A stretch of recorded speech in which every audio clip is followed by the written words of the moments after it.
Komið sæl, ég heiti Eyja Margrét Brynjarsdóttir og ég prófessor í heimspeki og formaður námsbrautar í heimspeki. Við sem fáumst við heimspeki fáum oft spurninguna, hvað eiginlega heimspeki? Og satt að segja, finnst mér stundum svolítið snúið að svarinni, kannski af því að heimspeki fæst ekki bara við eitthvað eitt ákveðið viðfangsefni.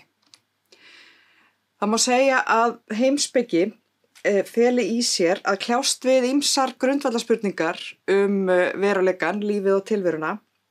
Hvað býr að baki því sem birtist okkur? Hvernig getur þekking verið möguleg? Hvernig finnum við út hvaða stjórnskipulag best? Hvað siðferðileg rétt hegðun? Hvað réttlæti? Úr hverju veruleikinn samsettur? Og svo framvegis. En kannski algengasta form heimspekilegra spurninga annarkvort hvað eða af hverju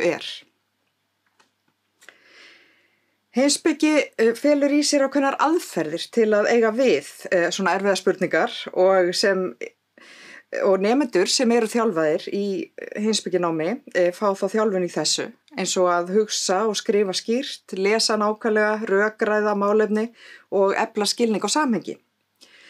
Nemendur öðlast þannig færni í að greina, meta og takast á við heimspekileg viðfangsefni. Og í því skyni getur líka verið mikilvægt að kynnast heimspekisögunni. Þeim hugmyndum sem hafa verið settar fram þar af öðrum heimspekingum gegnum tíðina og hvernig hafa verið fjallað þær. Sú færni sem nemendur öðlast getur verið gagnleg í ýmsum tilgangi, svona eða að velta fyrir ykkur möguleikum að loknu námi. Meðal annars nýtist þessi færni við ýmis konar greiningavinnu, ritstörf, kennslu, fjölmiðlastörf, stjórnmál og stjórnsýslu. Grunnnám í heimspeki getur þannig verið undirbúningur fyrir framhaldsnám í heimspeki eða ýmsum öðrum greinum og getur komið að gagni í fjölbreyttum störfum. Við bjóðum upp á 3 námsleiðir í grunnnámi í heimspeki. Heimspeki til 180 eininga felur í sér heimspekinámi 3 ár. Ef heimspeki tekin til 120 eininga tekin aukagrein með í öðru fagi og ef heimspeki tekin sem aukagrein tekur nemandinn þá einhverja aðra grein sem aðalgrein.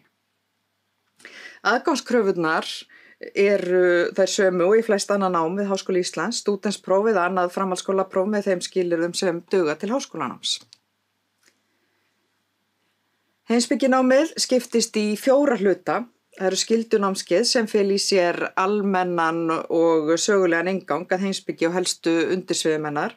Svo eru valnámskeið ýmis sérsvið og önnur viðfangsefni.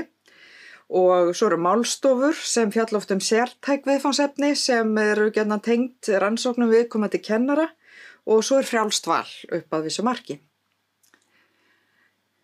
Á fyrsta árinu taka nemendur eingöngu skyldunámskeið sem kynna fyrir þeim ýmis helstu viðfangsefni heimspekisögunnar og heimspekinnar.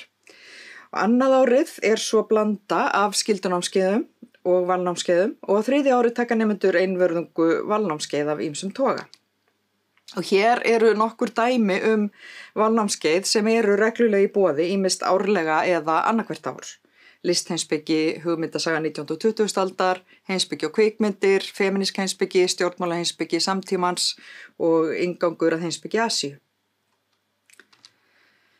Einn af stóru póstunum í náminu lokaverkefnið, BA-ritgerð, sem 10 einingar og 20 til 30 blaðsíður að lengd.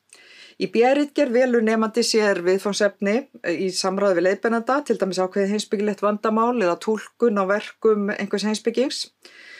Það ekki skylda að skrifa BA-ritgerð til að útskrifast með BA-gráðu í heimspeki, en BA-ritgerðin oft sett sem skilyrði fyrir inntöku í framhaldsnám, til dæmis ef sótt MA-nám í heimspeki.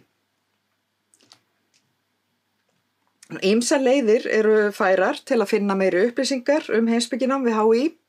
Til dæmis hægt að nota netspjall á hi.is eða ræða við núverandi heimspekinema. Og svo eru ýmsar upplýsingar á vef háskólans og hugvísindasviðs, upplýsingar námskeið í kennsluskrá og svo má alltaf hafa samband við skrifstofu hugvísindasviðs.